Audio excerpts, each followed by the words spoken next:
Para vocês um pouco dos bastidores do adiamento da CPMI de 8 de janeiro hoje. Na verdade, do cancelamento, das reuniões hoje. Eu estava lá no Congresso Nacional e fui apurar em loco. O clima, gente, já esquentou pela manhã, durante uma reunião da relatora, a senadora Elisiane Gama, com a base governista. Deputados e senadores estavam cobrando um acordo que teria sido selado com o presidente da CPMI, o deputado Arthur Maia, que vocês acabaram de assistir. Segundo relatos que eu colhi, Maia teria se comprometido a colocar para votar a quebra de sigilo da deputada Carla Zambelli e os relatórios de movimentações financeiras de Jair e Michele Bolsonaro. Não é exatamente a quebra de sigilo do ex-presidente, mas já é um relatório que mostra tudo que entrou e saiu da conta dele sem identificar ali exatamente quem depositou, mas já dá uma ideia do que ele transacionou. E Maia estava recuando. Elisiane, então, liga para Arthur Maia, que começa a participar desse encontro em viva voz. E ali, ele voltou a defender que o caso das joias não fazia parte do escopo da CPMI do 8 de janeiro, que se houve algum crime era um delito comum e que não tinha nada a ver com o golpe.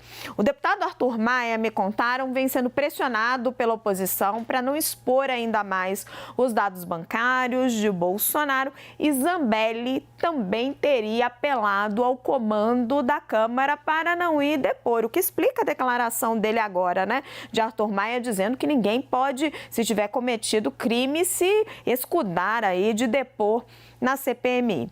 Elisiane Gama, para tentar chegar no meio termo, também tinha feito um recuo. Ela desistiu do requerimento da quebra do sigilo de Valdemar da Costa Neto, presidente do PL, porque a resistência no Congresso era imensa, abriu um precedente para quebrar o sigilo de um dirigente partidário. E o impasse está colocado, que os governistas consideram hoje inaceitável que a Polícia Federal já tem acesso ao sigilo de Bolsonaro, autorizado pelo ministro Alexandre de Moraes, e a CPMI não consegue acessar sequer o relatório de movimentação financeira. A oposição se recusa a pedir os documentos por causa das joias, quer razões mais fortes dentro da CPMI do 8 de janeiro. O equilíbrio de forças, ele é muito delicado ali dentro dessa CPMI no Congresso Nacional, que, vale a gente lembrar, foi um pedido da própria oposição, porque se os governistas eles têm maioria para aprovar o que quiserem, quem tem o poder de pautar é Arthur Maia.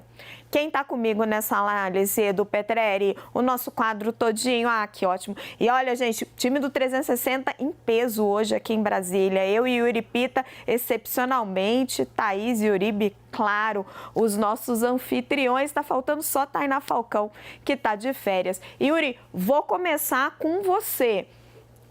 Por que está tão difícil eles se entenderem? Elisiane e Arthur Maia estão sempre nesse jogo de gato e rato, Parece que agora que chegou mesmo em Jair Bolsonaro ficou ainda mais complicado. E a própria escolha de Arthur Maia como presidente da CPI mista do 8 de janeiro, ela teve essa função de tentar ser um mediador entre o campo da oposição atual, ou seja, os aliados do ex-presidente Jair Bolsonaro, e a base de apoio do governo Lula, que é representada com esse cargo da relatoria da senadora Elisiane Gama, tem um campo ali de oposição a Bolsonaro e de apoio a Lula.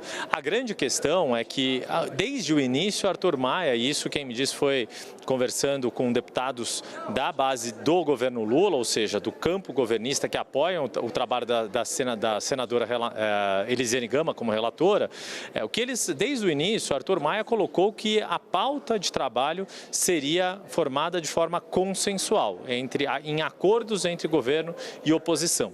E muitas vezes com ânimos acirrados ou com uma situação mais delicada, seja esta de Carla Zambelli, seja esta do ex-presidente ex-presidente Jair Bolsonaro em relação às suas movimentações financeiras, no contexto da revelação de vendas de joias nos Estados Unidos, os ânimos ficam mais acirrados, fica mais difícil de se formar, de se criar uma pauta, uma agenda de trabalho de forma consensual.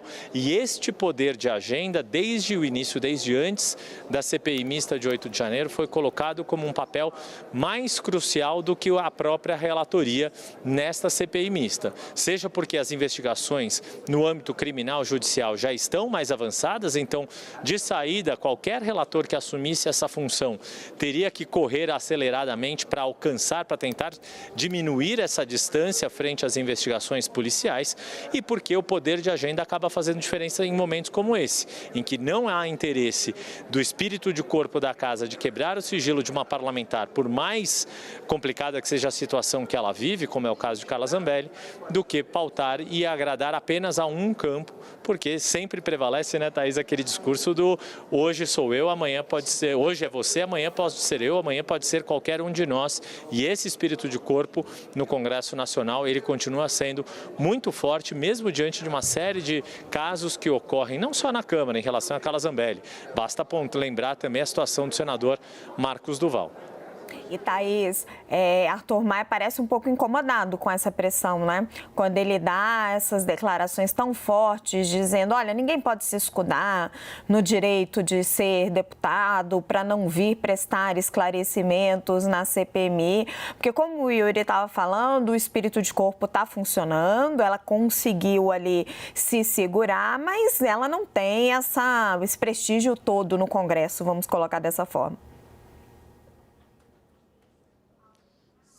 Não tem, mas aí eu resgato aqui o que aconteceu, por exemplo, com Daniel Silveira, quando ele era deputado. A gente estava aqui acompanhando aquela votação para saber se a Câmara referendaria a decisão do Supremo Tribunal Federal.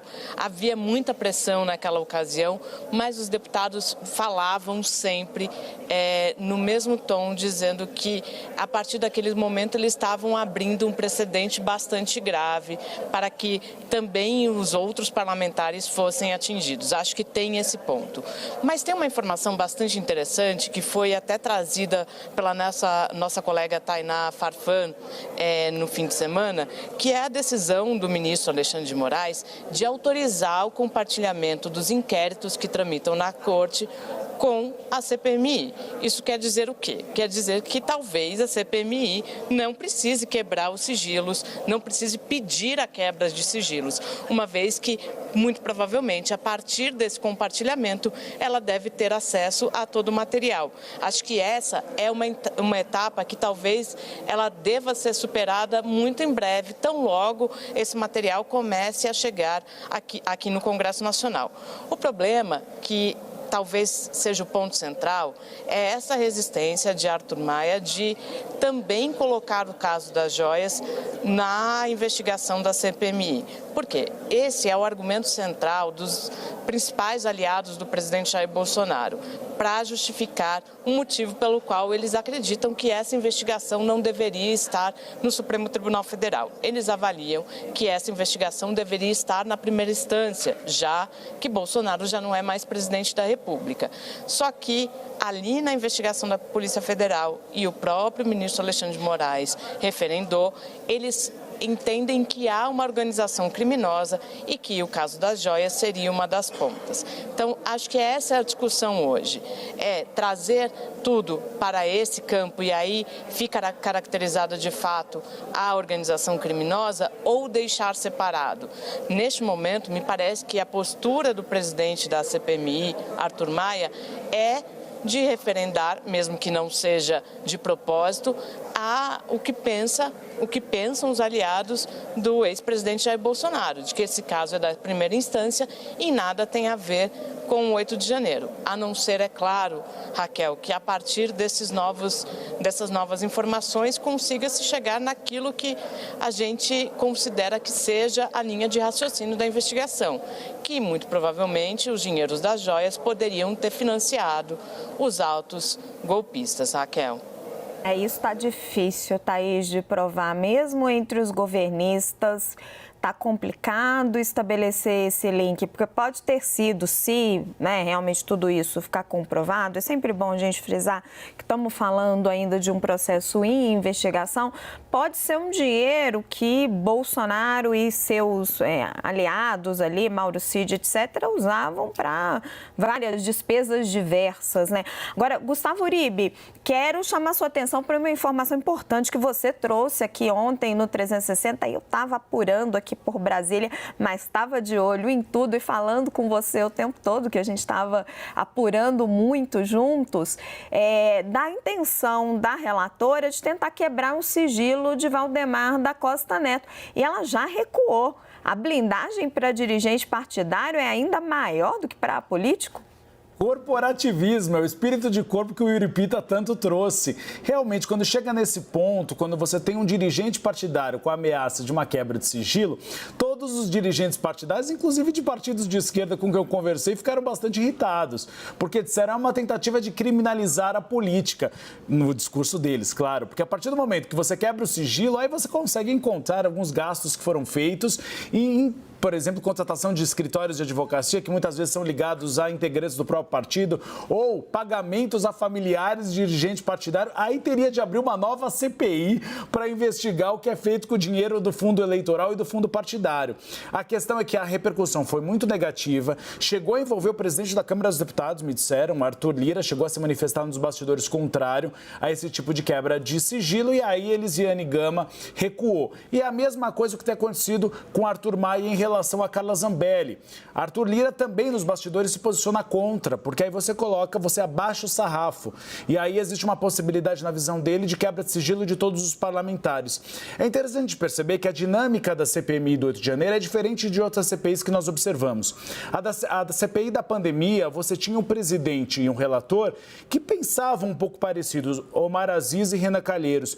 Se a gente for ver a CPI do MST, também Tenente Coronel Zucco e Ricardo Salles têm uma tendência de oposição, no caso, enquanto a CPI da pandemia também tinha uma tendência à oposição da época.